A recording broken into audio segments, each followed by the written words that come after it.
Olá!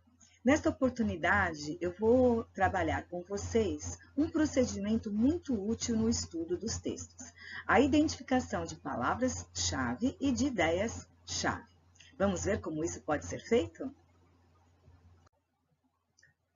Vamos começar com as palavras-chave, porque elas constituem o centro a partir do qual nós podemos entender a ideia de um texto.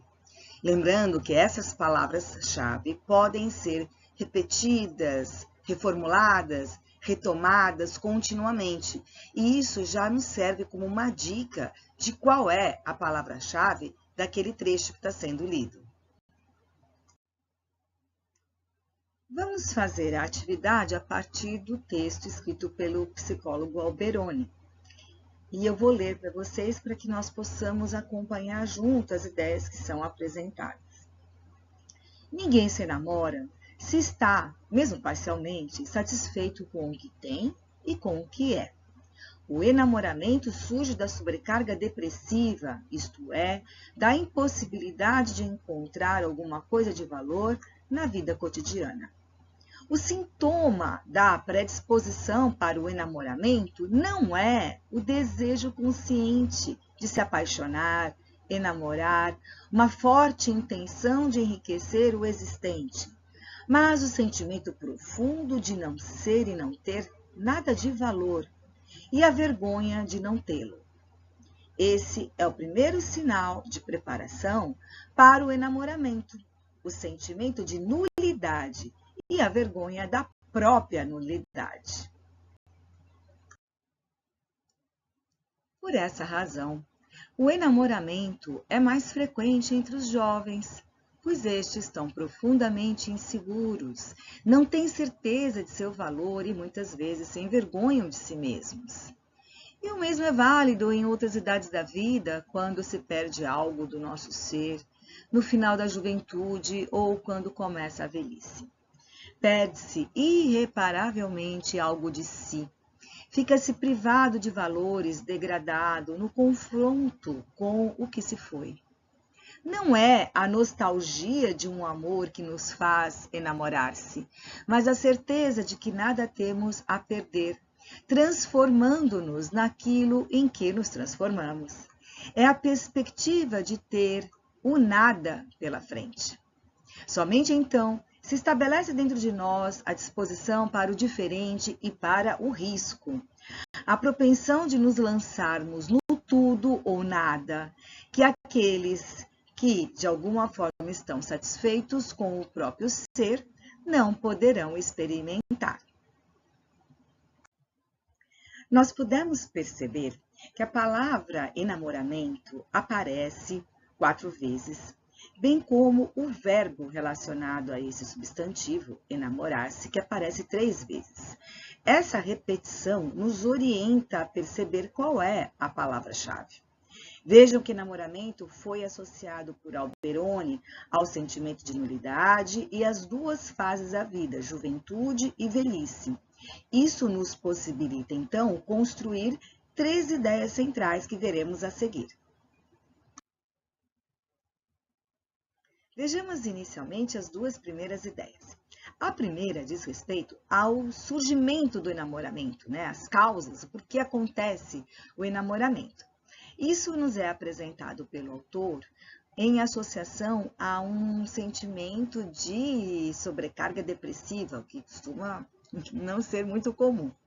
E por que essa sobrecarga ocorre? Porque, de certa maneira, nós não percebemos o nosso valor e sentimos vergonha disso. A segunda ideia associada ao enamoramento é aquela que já discutimos. É a associação estabelecida pelo autor entre enamorar-se e o sentimento de nulidade. Agora vamos ver qual é a terceira ideia. Uma outra ideia importante é perceber que apontar como sendo mais frequente esse sentimento de enamoramento na juventude e na velhice se faz com algumas justificativas. Para a juventude, se justificou que é um período em que geralmente as pessoas se sentem mais inseguras, não têm muita certeza do seu valor, até chegam a se envergonhar de si próprios, né? E na velhice é justamente quando já se considera que se perdeu algo, né, ao longo da vida, está numa fase de finalização da existência e até mesmo pode se sentir um pouco privado de valores. Bom, quando nós juntamos, né, todas essas ideias associadas ao enamoramento, nós já começamos a ter a possibilidade de fazer uma síntese bem completa das ideias que foram apresentadas pelo autor. A partir, então, dessas palavras-chave, nós podemos até construir um esquema.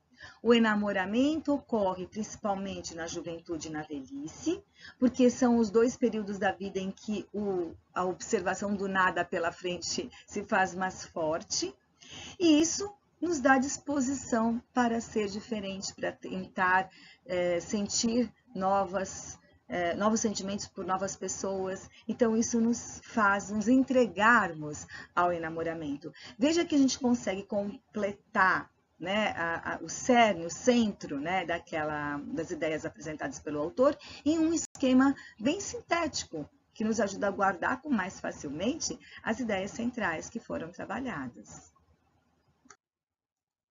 A partir desse esquema, nós já temos condições de produzir um resumo que se organiza a partir das palavras-chave. Então, uma sugestão foi colocada aqui. O enamoramento ocorre com mais frequência na juventude e na velhice, quando o indivíduo experimenta o sentimento de nulidade. Ao reconhecer, pois, que não se tem nada a perder, lança-se ao novo. Vejam que na construção desse resumo, algumas palavras são acrescidas para fazer a coesão textual. Vejamos agora como podemos trabalhar com as ideias-chave, não mais as palavras-chave, e sim as ideias-chave. Esse procedimento também é muito útil para sintetizar, sobretudo, textos maiores ou com um assunto mais complexo. Estou tomando aqui uma matéria que foi publicada há bastante tempo, mas ela diz respeito a uma realidade que nós ainda vivemos. Então, novamente, vou fazer a leitura para vocês a partir do título. Muita gente, pouco emprego, os megaproblemas das grandes cidades. A população das megacidades cresce muito mais depressa do que a sua capacidade de prover empregos e fornecer serviços decentes a seus moradores. O fenômeno detectado no relatório da ONU sobre a população é tanto mais grave porque atinge em cheio justamente os mais pobres. Das 10 megacidades do ano 2000, 7 estarão fincadas no terceiro mundo. As pessoas saem do campo para as cidades por uma razão tão antiga quanto a Revolução Industrial. Querem melhorar a vida. Mesmo apinhados em periferias e favelas, suas chances de prosperar são maiores do que na área rural. As cidades, escreveu o historiador Levi Monfort, são o lugar certo para multiplicar oportunidades. A típica explosão urbana é a registrada em várias cidades da África e da Índia, que dobram de população a cada 12 anos e não dão conta da demanda por emprego, educação e saneamento. Karachi, no Paquistão, com 8,4 milhões de habitantes, quase nada investe em sua rede de esgotos desde 1962. Mesmo as que crescem a taxa menos selvagem, como a cidade do México, têm pela frente seus megaproblemas. A poluição produzida pelos milhões de veículos e 35 mil fábricas da capital mexicana, por exemplo, pode chegar, como em fevereiro passado, a um nível 4 vezes além do ponto em que o ar é considerado seguro em países desenvolvidos. Ainda que todos os prognósticos sejam pessimistas, não se deve desprezar a capacidade das megacidades em encontrarem soluções até para seus piores desastres. A mobilização da população da capital mexicana em 1985 para reconstruir partes da cidade arrasadas por um violentíssimo terremoto evitou o pior e mostrou que as mobilizações coletivas podem driblar o apocalipse anunciado para as megalópolis. Para iniciar esse trabalho, sugerimos começar pelo título. Muitas vezes, a ideia central do texto já aparece no título. Essa não é uma regra para todos os textos, mas já nos dá uma orientação inicial. Em seguida, passamos a construir uma sentença-chave para cada parágrafo. Veja o que foi proposto para o parágrafo 1. Os países pobres são os que terão mais problemas para resolver no ano 2000. Veja, em uma única sentença, nós conseguimos sintetizar todas as ideias que apareceram no primeiro parágrafo. Isso vai ser importante para a continuidade do resumo. No segundo parágrafo, nós observamos que haverá um destaque para os continentes em que a explosão urbana causará mais problemas. Então, ao fazer a leitura do segundo parágrafo, nós podemos gerar como uma sentença-chave a seguinte ideia: as cidades dos países pobres crescem desordenadamente, conforme os exemplos que nós pudemos ver ao longo da leitura do segundo parágrafo. No terceiro parágrafo, nós vamos conhecer outros detalhes e se tratará de problemas bem específicos que acontecem em algumas dessas cidades, como o problema da poluição na cidade do México. Então, na hora de formular uma sentença-chave para esse parágrafo, nós não vamos entrar nos detalhes, mas nós podemos formular uma sentença geral, como a que foi colocada aqui. As megacidades pobres podem encontrar soluções para os seus problemas, porque não é só o caso de viver os problemas, mas de tentar resolvê-los. E é isso que o terceiro parágrafo está enfatizando no caso da cidade do México. Assim, nós podemos identificar, então, 3 ideias-chave. No ano 2000, os países pobres serão os mais atingidos pelos problemas das megacidades. Cidades dos países pobres crescem desordenadamente, e isso prejudica o problema, E as megacidades pobres podem encontrar soluções para seus problemas, não apenas estar susceptível a eles. Temos aqui, então, uma proposta de síntese do texto que foi lido. As megacidades no ano 2000 irão enfrentar muitos problemas. Prevê-se, por exemplo, que as cidades dos países pobres são as que mais sofrerão devido ao crescimento desordenado de sua população e à poluição.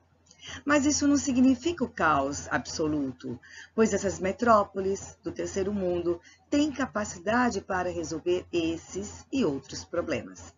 Vejam que aqui nós recuperamos as sentenças-chave e ainda introduzimos algumas palavras de ligação. E assim o texto está pronto.